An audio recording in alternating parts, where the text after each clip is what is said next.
What's up, nerds? I'm Wes. I'm Tom. And this may look like a kid's game because this is a kid's game.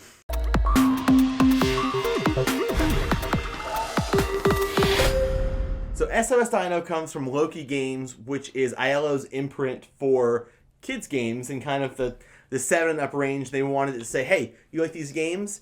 We're going to have a whole line so it's really easy for you to find them. And this is probably one of their largest games in that line right now. Yeah, it's like physically, it's really big. A lot of their Loki games are like these tiny little travel-sized ones. But this is, it says 7 and up, and that's actually 100% true. I can tell you from experience because I did play this with my 7-year-old nephew, and he loved it. He had so much fun with it. The second we were done, it was actually, we played a game, it was just me and him, and his mom, my sister, was sleeping, and then she got up, and when we were done with the first game, he was like, Mommy, come play with... I don't need to do his voice. He was like, Mommy, come play with us, we'll play again. I was like, okay, cool. Because he really liked the idea of not only do you win, but there's a score. You know, you have to make sure if you can get every dinosaur to safety and pick up all of these eggs, then you get, the best score possible. And it was really straightforward on the rules. All you do is you draw a bag from the tile. It tells you which, where it's going to go. It tells you which dinosaur is not going to move. Yeah, it tells you which dinosaur you can't move.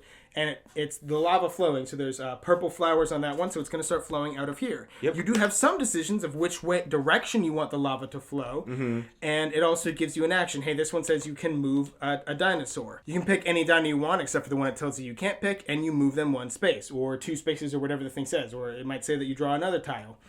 So the decisions are pretty limited. Like kids are still making decisions, mm-hmm. but it's limited enough to where they won't feel overwhelmed. And it's a game where they kind of like, as they play, they realize the impact their decisions are making. You know and it is still a fully co-op game, which is, I think, really great for games that you play with young kids because you have every, not just incentive, but it doesn't hurt the game at all to help them. Like, you don't want an alpha game your 7-year-old you're playing with. Right. But you're able to, hey, if we make it go this way, that might be a good idea because then we're not cutting ourselves off and murdering all these dinosaurs. Right. Or you could say they go to sleep if they hit the lava. Nope. Or whatever. Yeah. You bring it real. Yeah, you bring it real. That dinosaur's going to burn to death. And alive. So will you one day. But also being a kid's game, and that it's co-op, you can mostly fudge it to where, you're making it, you're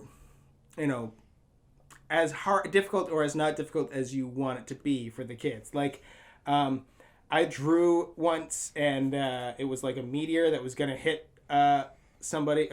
So the meteors come out, there's certain areas where the meteors go. Mm-hmm. And I was like, you know what? But we're already on that meteor, so the meteor can't land, so it goes in the water. I was like, you just want, again, you want the kid to get what's going on. Sure, maybe eventually you do want them to feel lost and feel the weight of their poor decisions, but you can, game it a little bit to make sure that, tailor it's what your kid needs to make them enjoy the game. Yeah, and get the game and feel excited about the challenge that they had, and not feel discouraged that we keep losing, it's so tough, because it is kind of tough. Like me and my nephew played both those times and we didn't get the perfect score. Yeah, we played at Gen Con, me, Tom, and Aaron. We crushed it. Suck it game. You also can start teaching them a little bit of probability. Like you can be like, when you're towards the end of the game and that we've only got 1 dinosaur left.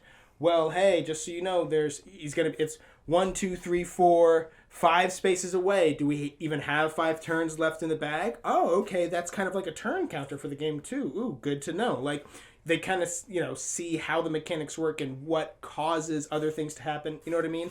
I think it's just great educationally. Yeah, and it's a great game to help groom your kids into future gamers. Like, it's not just, it's a toy they can play with that's sold by your game company, but it is a game. They are starting to learn mechanics, drawing from a bag, tile laying, pick up and deliver, like a lot of good stuff in it. And it's also in a very nice presentation. You've got these 3D constructs on the board. These dinosaurs are really nice. My kids are still 11 months old and 3 years old, so they're too young to really get this game, but they do like chewing on these dinosaurs. And even my 3-year-old Jason, he likes to kind of play and the dinosaurs run around and get their eggs and then run around the mountain and drop it out. if your kids aren't quite old enough to play it yet, they still do have fun playing with it. But it is, while it's not a game for his kids right now, it is a game for kids. Yeah. Me and Wes and Aaron played it at Gen Con just to kind of learn it, and we're not going to do that again. Because it really is a kid. Like, I mean, but there are some games that are like kids' games that you're like, yeah, but really adults can play it too. It's not, you know. Like Hanga. We played Hanga at Gen Con. Yeah, I mean, Hanga is probably more complex, but yeah, Hanga is definitely aimed at kids, but adults can play it too. But don't buy this game thinking, like, we like lighthearted games. Maybe we'll pick this one up. If you don't have kids, probably this is one to stay clear of. Yeah. But if you do have kids, I would absolutely recommend this game to you. The only negative I have, well, I guess, is that it's not good for adults to play by themselves, but you have to take the 3D constructs apart to fit them back in the box. But that's about it. I mean, seriously, for what it is and for what it's trying to do, it does a phenomenal job. So if you do want to snag yourself a copy, we'll have a purchase link in the description box down below. You know what to do. Subscribe to our channel so you'll never be bored.